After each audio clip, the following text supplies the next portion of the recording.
अस्सलाम वालेकुम।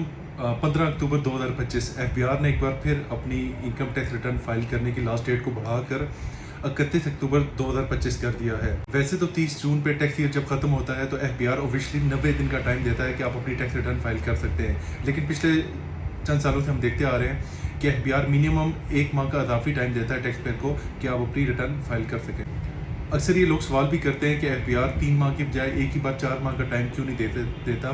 तो एफबीआर की ज़ाहिर बात है कोशिश होती है कि लोग जल्द अज जल्द अपनी रिटर्न फाइल करें और उतना ही जल्दी टैक्स भी इकट्ठा हो सके। बाकी इस बार एक्सटेंशन का हमें अंदाज़ा था क्योंकि एफबीआर ने 2025 की रिटर्न फाइल करना ही अलाउ 19 जुलाई के बाद किया था, तो पहले 19 दिन तो टैक्स पेयर के ज़ाया गए। उसके बाद कंसल्टेंट पे भी काफ़ी लोड हो गया क्योंकि जून के लास्ट वीक में ही जो क्लाइंट्स हैं वो अपना डाटा कंसल्टेंट को प्रोवाइड करना शुरू कर देते हैं, जबकि इस बार जुलाई के पहले 19 दिन तक एफबीआर ने अलाउ ही नहीं किया कि आप 2025 की रिटर्न फाइल कर सकें।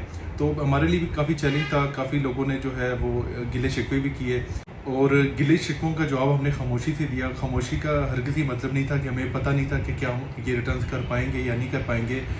शायद लोगों को लगता है कि हम इतने गैर जिम्मेदार हैं या हमारे पास कोई मैकेनिज़्म ही नहीं बना हुआ, हमें याद आ जाए तो हम किसी की रिटर्न फाइल कर देते हैं, अगर जिसको भूल जाते हैं तो उसकी रिटर्न भी फाइल नहीं करते। तो ऐसा नहीं है, हमने डेली जैसे कि मैंने बताया कि रिटर्न शुरू ही इस बार लेट शुरू हुई हैं 19 जुलाई से। तो पहले 19 दिनों में तकरीबन हमें 100 क्लाइंट्स अप्रोच कर चुके थे, अपना डाटा फॉरवर्ड कर चुके थे। तो ज़ाहिर बात है कि फिर एकदम से काम का बर्डन था। हमारा टारगेट था डेली 5 से 10 रिटर्न हम करें 1 बाय 1 करके, फिर साथ साथ हमें न्यू क्लाइंट भी अप्रोच कर रहे थे। तो हमें पता था कि हमने कर लेना है, लेकिन हर शख्स की ख्वाहिश होती है कि हमारी रिटर्न जो है वो सबसे पहले की जाए। मेरा अपना पर्सनल एक्सपीरियंस में शेयर कर रहा हूँ। डेली अराउंड मुझे 50 से कॉलें आती हैं और हम सब की कॉलें उठाते भी हैं, सुनते भी हैं उनके, और ज़्यादातर टाइम हमारा इसी चीज़ में शायद ज़ाया हो जाता है।